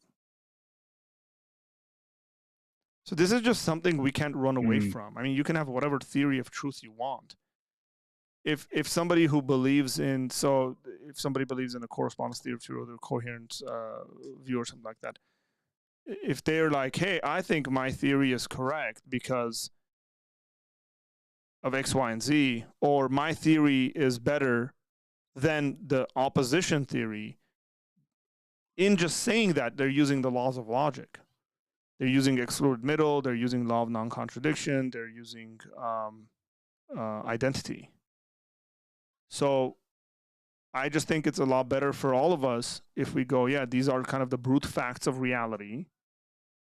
We have access to this information somehow. Maybe we can't even say how we have access to it, but we just do, let's just say. And then move on to having a conversation on the other stuff. So again, it matters when people say, well, relativism to what? That's why I kind of in joking talked about food, because, well, I like food first and foremost, and then I also like food from different cultures. So relativism in that sense is great. In the moral sense, I think it's a bit more complicated. I think in the ethical sense, I distinguish between ethics and morality. Again, people can talk about like normative ethics versus, various other kinds, but I think some of that gets complicated, and then in legally it gets a bit more complicated. It's partly why I don't like ethics very much. You've probably noticed that I haven't had many ethicists on my channel to interview them. I probably should. And so I personally enjoyed speaking a lot more and thinking a lot more about epistemology and metaphysics. But they matter to our... They're an outworking, let me put it that way. If you get the metaphysics and the epistemology right, I think you can generally be good on the ethics of it. If you want to look at it as like a stepping stone. I think what I was trying to say is that I think that there's senses in which something like global relativism, the claim that there are no absolute truths, I think that there's ways to argue that that claim is consistent with the main theories of truth in epistemology.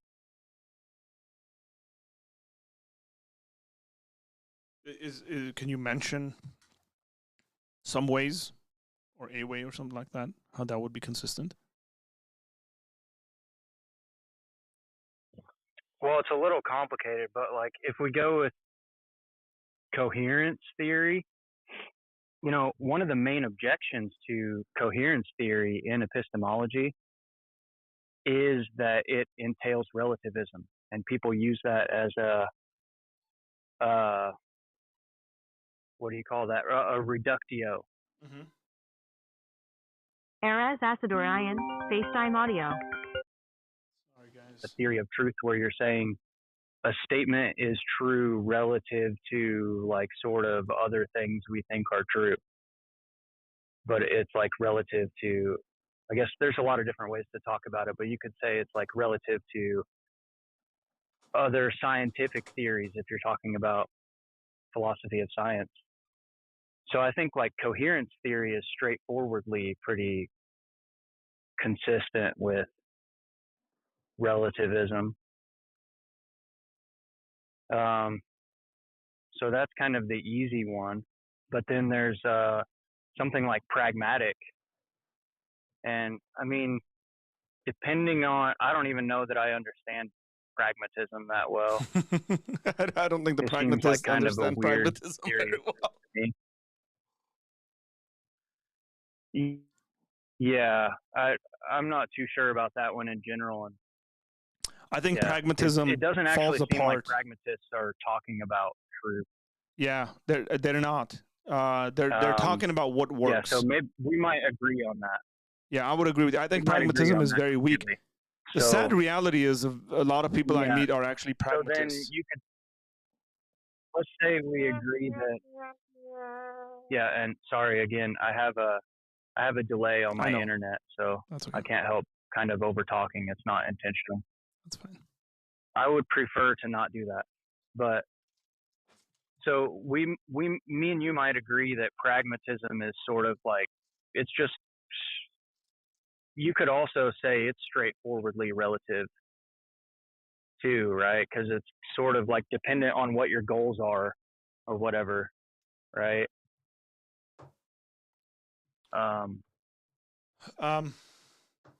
Well, you know, it's, when you talk so about then goals, you're talking about the more difficult design one, and stuff. yeah. Well, yeah, you could talk about like telos or whatever, like the Yeah. purpose of things, I guess. But usually people talk about like meaning and things like that in that context, not really truth that often. But yeah, that's kind of a weird thing. Yeah, that's true. Yeah, I'm very open to any one of these conversations. I think every time you come across a So subject, like especially from a Christian basically, perspective. with what I was kind of saying, the main one, which almost seems like the common sense view, is correspondence theory, right? And You think so that would correct? probably Yeah, be yes. the toughest one to deal with. As far as like global relativism, like trying to make it consistent with the claim that there is no absolute truth. But then I think if you look at and maybe like take seriously some of the objections to correspondence theory, you could probably see how the ways in which we understand correspondence relations are pretty much also dependent on like our goals and values and the way that we kind of like our background knowledge, whatever you want to say that is, which I know there's a different sort of whole conversation about background knowledge. But so like, for example, the main objection that I know of, or what I think is the best objection to something like correspondence theory, is the many relations problem.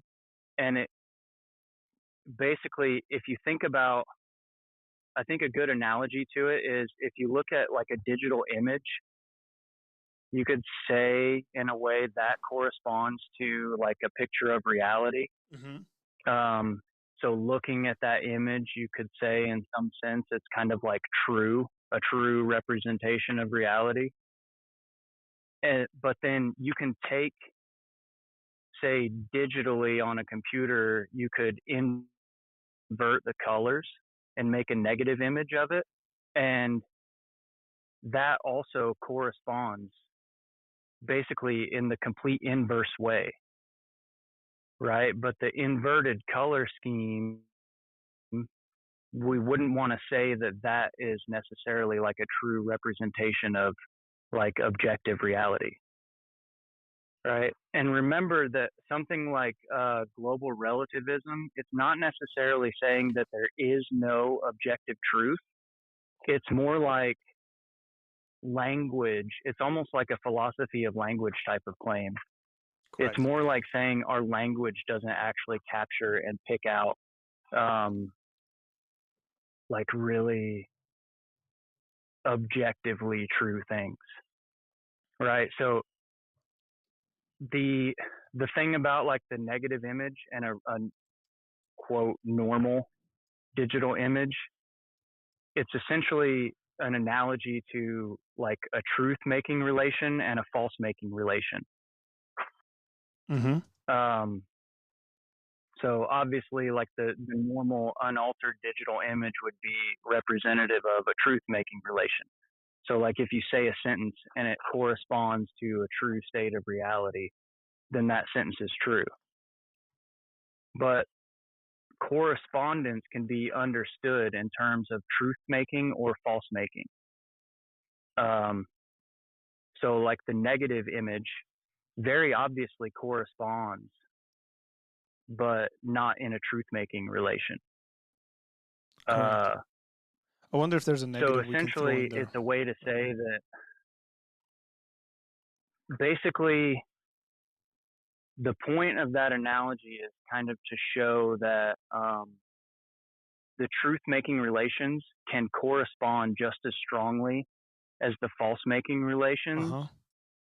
And it kind of just like, at least in my view, because I take the objection seriously, and it makes me want to think more about what truth actually is and how to understand it.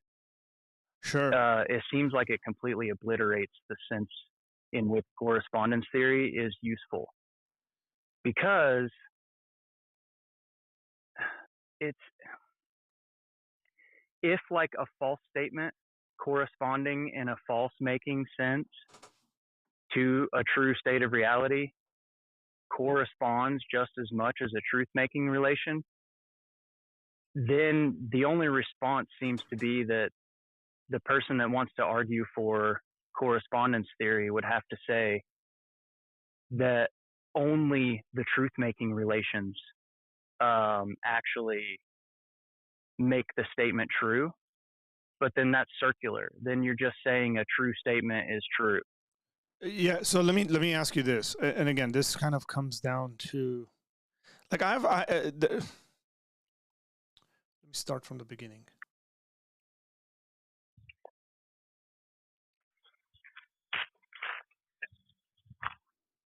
I don't have any issues with Christians disagreeing with me when it comes to some of this stuff. So like I have friends who are idealists. Okay. So they see truth and all that stuff in a very, very different sort of way. They even see reality very differently. My question always comes to the end of the day. I know because a lot of people have been used to the evidentialist sort of arguments from the Christian apologists that have come out. And so they think like that is, sometimes people think like that's the only view Christians can hold to. So whenever I come across conversations like this, my immediate question to folks is, can you be a Christian? Let's just say, can you be a Christian and believe in coherentism? Let's just say the answer to that is yes. Then I'm like, cool.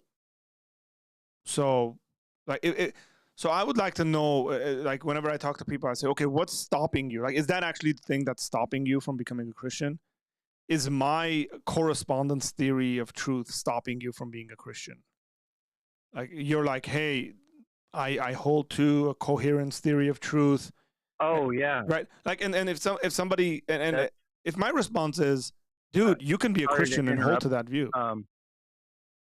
But I was actually going to say, I was actually going to say that same thing, that I think that these different theories of truth and even relativism about truth and about ethics or morals or whatever you want to call it, I think anti-realism just across the board, almost any like philosophical position pretty much. There's going to be some limits on that, but they're all pretty much consistent with Christianity. Like, for example, someone could say that morals are relative to the word of God that's from the Bible. And that they could say that it's not like an objective thing. It's just based on God's stances. And then God shares his stances it's called through his word. I wouldn't say and it's that relativism. Would be perfectly consistent with I wouldn't say it's Christianity, relativism. as far as I can tell. It would be voluntarism. That's what the view is. Would be. But it would be relative to whatever God says is good and bad. That would just be what good and bad means. That's all I'm saying there. Yeah. So again, that takes us into, it's not necessarily relativism. I mean, it's essentially an explanation of divine command theory. Correct.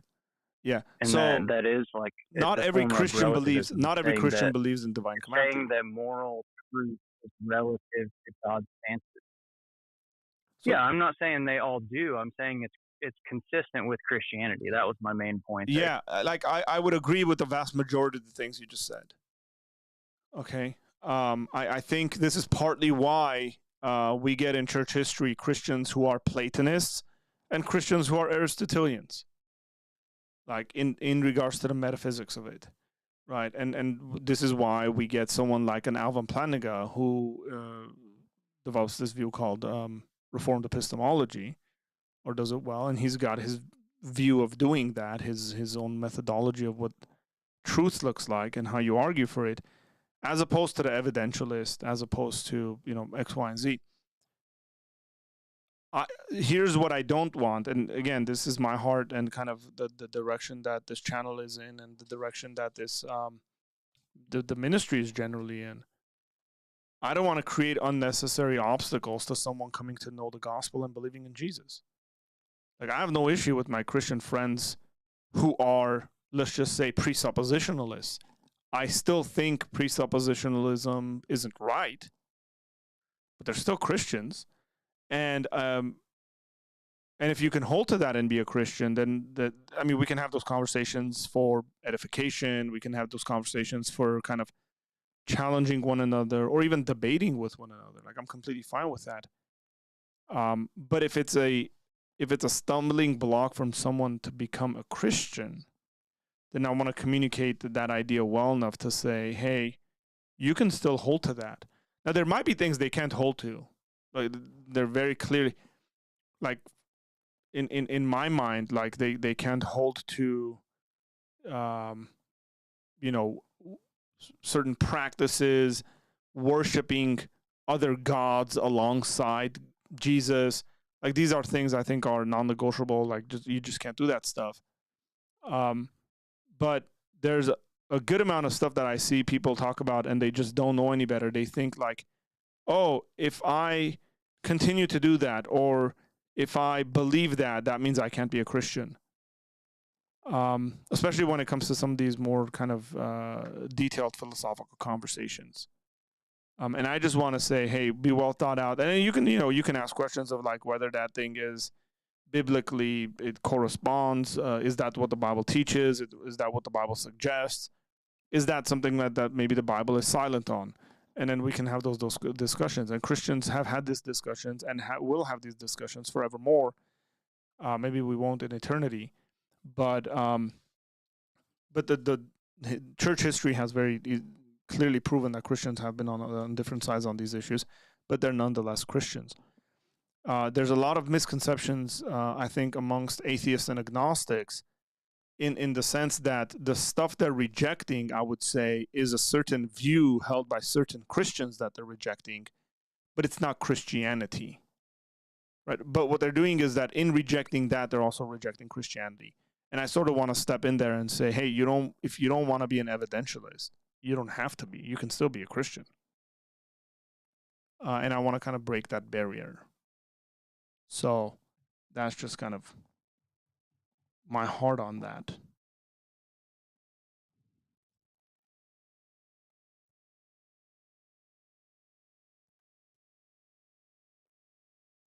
Okay. I'll call it a day. It's 4:14, guys, here. Thank you guys. Thank you guys, especially in the Discord, for jumping in here and making this conversation. And I love what Jerome just said. He said, interesting how this past 20 minutes have been pretty helpful for me specifically. Well, praise God, Jerome. I'm glad that it has been. I wish maybe I should have spoken about this a long time ago in the kind of sort of clarity that I have spoken, I think, about it. And I didn't do it because I planned on doing it. I was sort of forced into doing it from the conversations that resulted. But very fruitful conversations, guys. I want to thank you guys for bringing these subjects up and actually going through this sort of a dialogue. Thank you, Arthur. We continue to learn. Hey, yeah, and I wanted to say too, Arthur, I know you got to go, but I just wanted to say in general, like, I really appreciate the way that you do engage and like welcome people that think differently from you. And you're pretty much always really respectful and thoughtful. And I really appreciate that about you. Thank you, man. Thank you. Same at you. That's, again, I try to model that because I think at the end of the day, I think that's modeling Jesus for people, and wherever it may lead. I mean, I don't build relationships towards an end. I'll put it that way. So I'm not one of those individuals that goes, well, I'm going to be friends with so and so. If they become a Christian, I'm going to give it like 6 months. If they don't, then I'm going to destroy that relationship or not talk to them or something like that. That is not the way I develop relationships. They're not towards the end. I love people because it's good to love people, because God's called me to love people, regardless, whether they're Christians, not Christians, whether they become Christians or not. And I appreciate the fact that you guys see that. And again, because I see the internet as well as being like an extremely toxic place, when it comes to conversations like this. People talk past each other quite a bit and don't listen to each other and accuse each other of various just stupid things. I'm sort of trying to be that lonely voice in the desert crying out. You don't have to do that. And again, that's appreciated that you guys. I appreciate that. Thank you, man. Well, with all that said, I'm going to jump off of Discord and I'll end this stream. Thanks.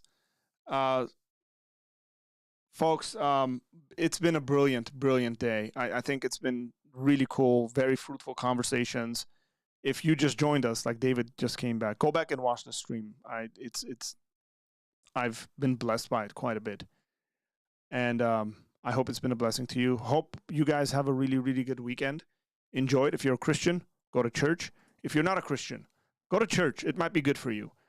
And if you're in my area and you don't have a good church to go to, reach out to me at info@apologiacenter.com, and I will arrange for you to come and hang out with us this Sunday.